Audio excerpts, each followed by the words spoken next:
Welcome back to the Birdcage. I'm Jack Kenna, joined alongside Sam Winton, big contributor on the Jayhawk slant, former editor for the University Daily Kansan. How are you, Sam?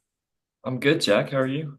Doing pretty good. New little setup here. We're in took a little trip to Atlanta to cover KU Michigan State. So that's why we got you on. The biggest ball knower himself is here to give us a little preview of what we can expect to see between the Kansas Jayhawks and the Michigan State Spartans.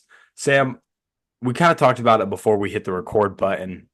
This Michigan State team has left us wanting more throughout the first few games of the year. They just haven't looked fully there. Take a dive in and talk about some of those players that you think really need to emerge if Michigan State wants a chance today. Yeah, I think they're going to need any shooting from outside. As a team, they've shot 25% from three. Jaden Akins is 1 for 7. Frankie Fiddler, who's brought in probably kind of to shoot the ball, he's only 1 for 5.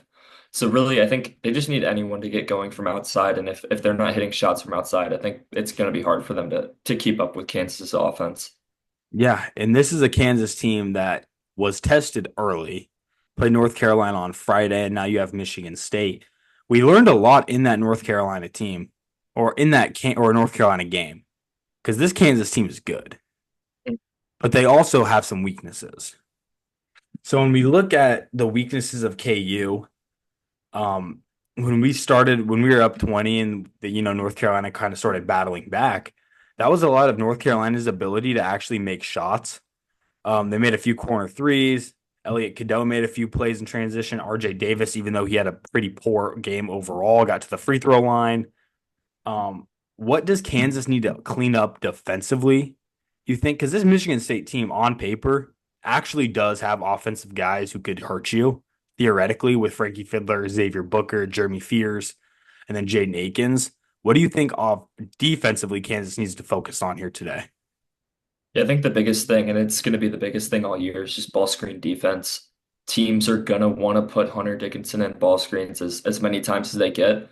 But Mm-hmm. he's shown the ability to move his feet, especially, I mean, you see it the last possession. He's out there guarding Cadeau and contests it decently.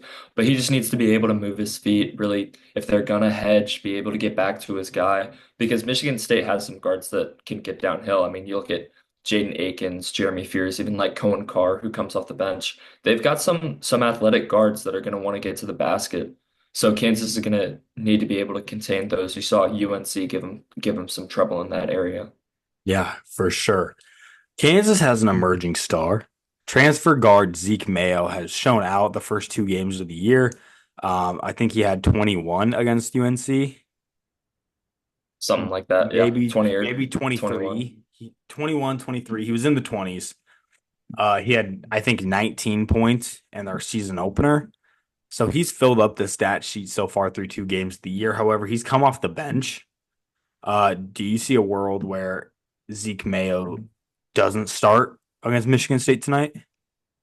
I mean, I see a world where he doesn't. Bill, I mean, what it comes down to is like if it isn't broke, don't fix it. And while Diggy hasn't had really a good game, he didn't have a good game against UNC. I thought he did some things well in terms of distributing the ball. He's really good in defensive pressure.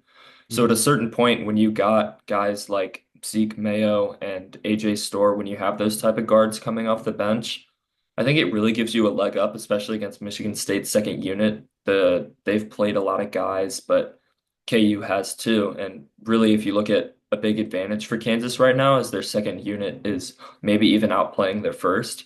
So it's Mhm. interesting. It's like, do you want the best five on the floor to start the game, or do you want to give yourself some advantages in like the middle minutes? So it'll be interesting to see what Self does. I think at a certain point this year, you'll get to where Zeke Mayo and I think even AJ Storr could enter the starting lineup, but at a certain point, really all the guards are interchangeable too. So you can really play whoever. So would you keep the same starting lineup as we saw against UNC, or would you rotate?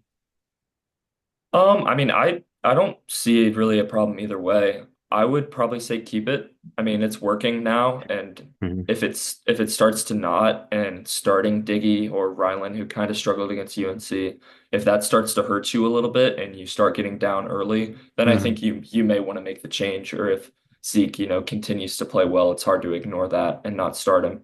Or if AJ breaks out, and I think this could really be a game for AJ to break out. Yeah. That at a certain point you have to start those guys. Yeah, I think you kind of hit on the head. AJ Storr and Zeke Mayo coming off our bench makes our bench easily one of the best benches in the country. I mean, we have someone, AJ Storr, coming off our bench who was an all Big Ten player last year. Um, I think could definitely be a game where he feels a little more comfortable facing a Big Ten opponent. So he'll be able to maybe light it up there today. Overall, I really don't see a world where this game is very close. I'm going to be honest. I think this Kansas team is just better than the Michigan State team on paper through the games that we've seen. Um, if Kansas can control their little hiccups that happen against North Carolina, like those little small 8-0 runs, those even the I don't know really what the score was, but we blew a 20-point lead to North Carolina. Like there was probably a time where North Carolina went on a 28-4 run. Like we can't let that happen. But I think if we can clean up a little things defensively and then rebound better. I thought we didn't rebound very good against North Carolina. They actually out rebounded us. Um, which I think this is going to be a big test for that because Michigan State, although they're not a top tier team, they're still a team that's going to be able to grab rebounds if you like don't grab them. Yeah, they got some big guys in their front court, so Mhm. that could be a problem for sure. They start a 7-footer, Booker's 6'11", a couple other guys that are around like 6'9", 6'10". So those guys are gonna be able to go get boards. I think what it comes down to, and this has been a hallmark of Bill Self teams, is good rebounding guards. Yeah. KJ Adams, well, not a guard, but he hasn't rebounded well. Rylan Griff, if they're gonna start Rylan needs to be probably the second best rebounder on the team outside of Hunter. Um, that's a point where I think you really have an argument for, okay, one of Zeke, May, or AJ Storr probably needs to start. Zeke's only 6'4", but I mean, AJ has the ability to be a really good rebounder, and some of Kansas's best teams have had in recent years have had really good rebounding wings. Like, I mean, you think Yeah. about Jalen Wilson, Kevin McCullough, Christian Brown, Ochai Agbaji. Those guys are able to go get rebounds and then push the floor in transition. And 100%. Kansas has done that with Hunter rebounding, just the way that he can make outlet passes. But I think Kansas is at its best when it's playing at a high pace and trying to get transition baskets. And when you don't have guards that can rebound and push the floor, it makes that a little bit tougher. Yeah, I would say that was a good observation. I just feel like Kansas can't be a top tier team and lose the rebounding battle. That's just those two things don't correlate. Um, and I think this could be a game where we really step on the gas pedal. And I would like to keep our foot on the gas pedal and not let off like what we did against UNC. Yeah, I agree. I mean, again, like I said about transition, like Kansas can get out and run and play faster than Michigan State. Yeah. I just think they're faster. I don't think Michigan State will really be able to stop them much in transition. Mhm. So I think that's really an opportunity that Kansas can exploit, and they've shown that they can be good at it this year. Yeah. Michigan State is really, really good at getting fast break points. And it seems like a common theme. North Carolina had a lot of fast break points going into the KU game. I feel like they got a few, but overall, we did a decent job kind of shutting them down. And this Michigan State team, although their competition hasn't been as good as ours, they've shown that they can also create fast break opportunities. So I think really the keys to this game are stopping the fast break points, make them play in a half court offense, and I think we'll be okay today. Yeah, I would agree. And the thing that gets tough about that though, Tom Izzo is going to run a bunch of set plays. Bill Self talked about that a little bit after Mm-hmm. UNC. Like Izzo's going to run sets, and Kansas really hasn't had to defend a whole lot of that. UNC didn't really run sets. Arkansas did a little bit in their exhibition, but it's an Mm-hmm. exhibition. There wasn't really showing much. So when teams are going to run that set plays, I think it stresses the defense a little bit more because they've got to be ready Yeah. for more things.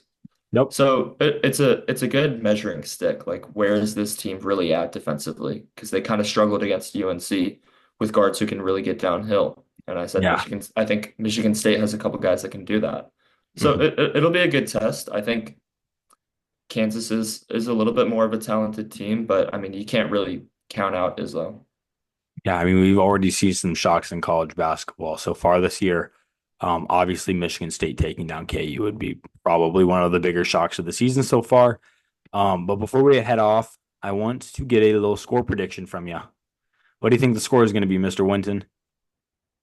Yeah, I'm torn because I think there's a real possibility that Kansas just runs away with it. I think there's another one where Michigan State can kind of keep it close, but Yeah. I think we've seen this offense really click, and I think it'll be hard for Michigan State to keep up with. So I'll go Kansas wins like 86 to 70, something like that. Pretty comfortable. It's Okay. never too So you think close. they cover the spread? Yeah, I do. Um, I'm gonna agree with you. I think you hit it right on the head. This is gonna be a game where KU's always up by like 9, 10, 11 points, but it's never the 20 like the North Carolina game was. hmm And we just kind of sit around that mark the entire game, and then maybe at the end we'll go up 15. Um, I think this offense gets clicking. I'm gonna go 70-85. A lot of free throws at the end of the game for Zeke Mayo to get in the 20s again. Um, I want to talk about that right before we get off. In a big situation, a big foul situation, who would you feel most comfortable sending to the line? Is it going to Right be now, DeJuan?